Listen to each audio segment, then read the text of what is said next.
시청자 여러분 안녕하십니까? 이재명 대통령 외교에서 가장 주목되는 것이 24일, 25일 네덜란드에서 열리는 나토 정상회의에 참석하느냐 여부였습니다. 나토는 잘 아시겠지만 미국과 유럽의 대서양 안보 동맹입니다. 러시아의 우크라이나 침공에 맞서서 우크라이나를 지원하고 있는 중심축입니다. 2022년 러시아의 우크라이나 침공 이후에 나토는 한국, 일본, 그리고 호주, 뉴질랜드의 인도태평양 지역의 4개 국가를 초청을 해왔습니다. 윤석열 대통령은 참석을 했었습니다. 상당히 이 회의에 참석하느냐 여부는 이재명 외교가 이 한미 동맹 그리고 친중 이 사이에서 어느 정도의 균형을 잡느냐, 어디에 무게가 쏠리고 있느냐를 가늠할 수 있는 중요한 잣대가 되고 있습니다. 어저께까지만 해도 이재명 대통령과 대통령실은 참석에 부정적이었습니다. 대통령 선거 전에 이재명 후보가 정세현 전 통일부 장관, 이른바 이 자주파 6명의 핵심 인물 중에 하나죠.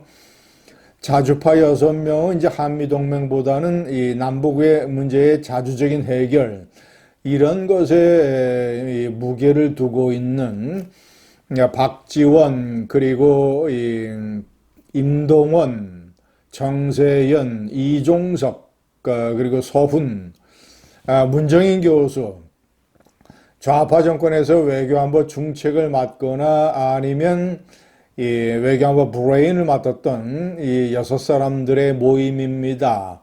그 모임의 멤버 중에 하나인 정세현 전 통일부 장관이 이재명 후보에게 캐나다에서 열리는 G7은 참석을 할 필요가 높다. 캐나다와의 뭐 잠수함 건조라든가 이런 방산 협력이 중요하고, 또 캐나다가 K 디마크라시에 대해서 상당히 의미를 두고 있고, 그래서 그것은 참석을 해야 된다라고 얘기한 반면에 나토 정상회의 참석은 반대했습니다. 하지 말라고 했습니다.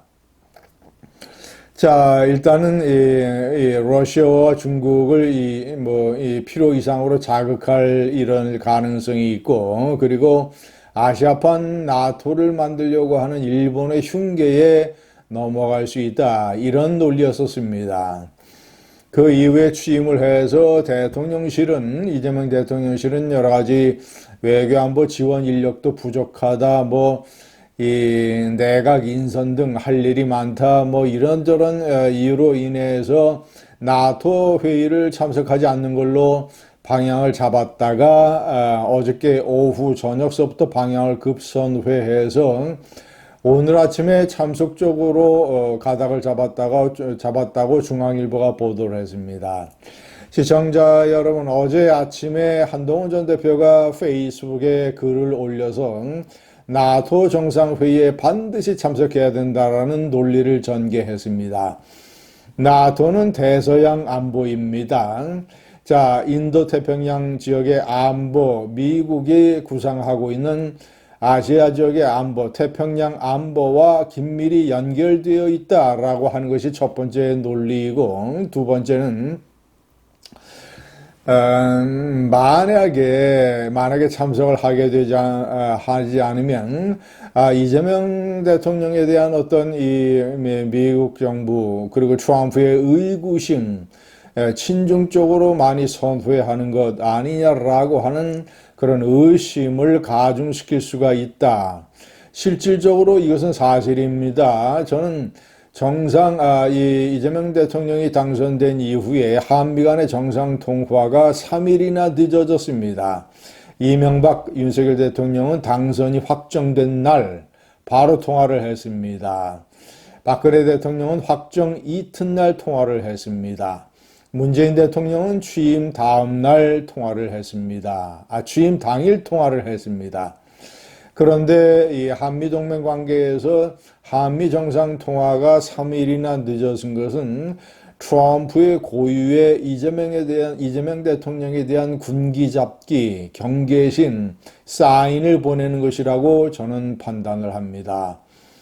어느 정도나 노선을 보이느냐, 한미동맹과 친중 사이에서 어떤 줄타기를 하느냐를 지켜보고, 우리는 지켜보고 있다라고 하는 일종의 사인을 보낸 것입니다. 그래서 3일이나 늦은 것입니다. 자, 그래서 불필요한 의구심을 줄 수 있다라고 한동훈 전 대표가 지적을 했었습니다.